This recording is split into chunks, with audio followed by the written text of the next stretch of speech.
نبا سقو حيران وحبهين باهويدي ليل ولا قليا دبت هادنا سقو قلينكي هويدي لغو قليا لعقتي أولا أو رادينيا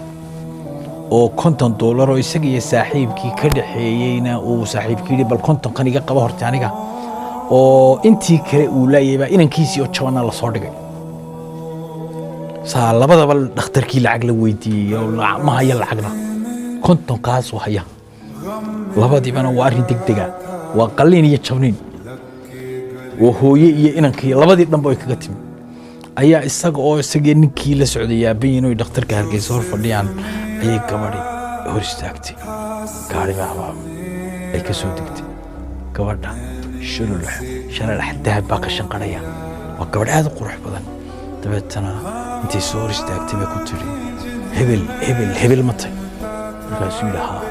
miyaad garanaysaa may way oydayba sida adiguna ma dhibaato kalaad wadaa markaasay dhibaatay halkan maxaa kaa soo galay saysuuri inankaygiyo jaban iyo hooyaday oo la qalaya yeela balisood way soo eegto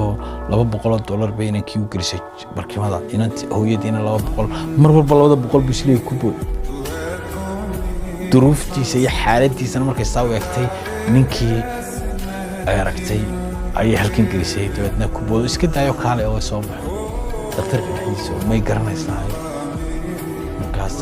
wali maya say oyday soo hadana la ooyay markan deynaan masiibo wadin u garto tabaadina waxay ku tiri ganacsigaaga waa kii baaba dabeetana waxay ku tiri barigaad ganacsada ahayd ee dalalka u kala gooshi jirtay yaa ee aad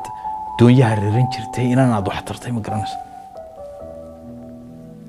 imsaan inaan wax taraytay maxaan ka garanaya dabeetana inan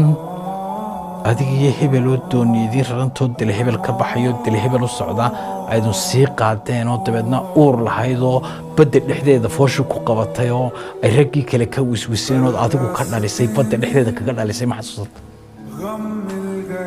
alla waa hebla oo markii dambana si fiican oo amba bixiso dhakhtar siigiisa alla waa hebla markaas la isku dhigay taariikh la xasuustay rasiiti inankii aan ka dhaliyay sitir waa kan gaariga ay wadan inankii ma fogay waa kan gaarigana ku hor istaagtay wada isug bay tiro ninkeedii suuqa maray la hadashay degdeg igu soo gaar dhakhtarka waxba dhacay uu yimid ninkan miyaad garanaysaa ninkan waa ninkii hebel badda guudkeeda iga goomay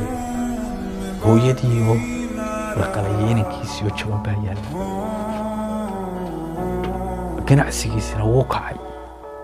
adiga maanta laga doonaya abaalkii inaad guddo ya dabeetana abaalkii si uu gudo ya ayay fartay